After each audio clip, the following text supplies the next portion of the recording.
marcetwebnews.com open చేస్తే రాజకీయ లక్ష్యంగా లింక్స్ పంపించేస్తారు. వాళ్ళు మీరు షేర్ చేస్తారు. డైరెక్ట్ మీరు కొట్టే marcetwebnews.com. అత్యంత ఆధునికత సంతరించి ఉన్న స్టీల్ కర్మాగారం మన విశాఖ కర్మాగారం. ఈ కర్మాగారం 32 మంది ప్రాణ త్యాగాలతో విశాఖకు ఆందోళనకని ఆ ఉద్యమాలు చేస్తే రూపొందిన కర్మాగారం ఈ కర్మాగారం. ఈ కర్మాగారం ఈరోజు 12,500 కోట్ల టర్నోవర్తోనూ ఏటా రాష్ట్ర కేంద్ర ప్రభుత్వాలకి 2,250 కోట్ల రూపాయలు పన్నుల రూపాయలు చెల్లిస్తూ ఈ కంపెనీ పెట్టిన దగ్గర నుంచి ఇప్పటి వరకు కూడా 32,500 కోట్ల రూపాయల పన్నుల రూపాయలు చెల్లించిన ఏకైక సంస్థ విశాఖపట్నం స్టీల్ ప్లాంట్. ఇంత ప్రాధాన్యత గల స్టీల్ ప్లాంట్ లో 30,000 మంది ప్రత్యక్షంగాను 70,000 మంది పరోక్షంగాను ఉద్యోగాలు చేస్తా ఉన్నారు.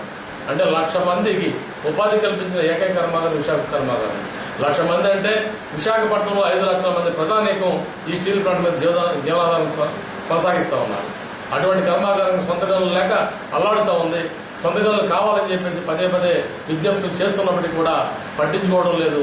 ఈ రాష్ట్ర ముఖ్యమంత్రి చంద్రబాబు నాయుడు గారు కూడా మేము చూస్తామని చెప్పేసి హామీ ఇచ్చి కూడా ఈ రోజు వరకు కూడా 3 సంవత్సరాలైనా ఏం పట్టించుకోలేదు.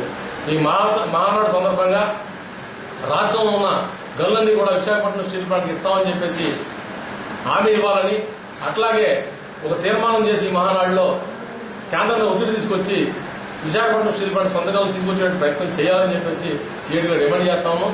అలాగే ఏదైతే ప్రతిష్టాత్మకంగా కడతా ఉన్నారో పోలవరం ప్రాజెక్టు కానివ్వండి, అమరావతి రాజధాని నిర్మాణం కానివ్వండి, ఈ రెండింటిలోనే ఆసియా ఖండంలోనే అత్యంత ఆధునికతతో నడుతున్న మన కర్మాగారం నాణ్యత కలిగిన విశాఖ ఉక్కుని ఆ 2 ప్రాజెక్టులో వాడాలని చెప్పేసి సీఎంగా డిమాండ్ చేస్తూ ఈ మహానాడు తీర్మానం కావాలని అడుగుతా ఉన్నాం.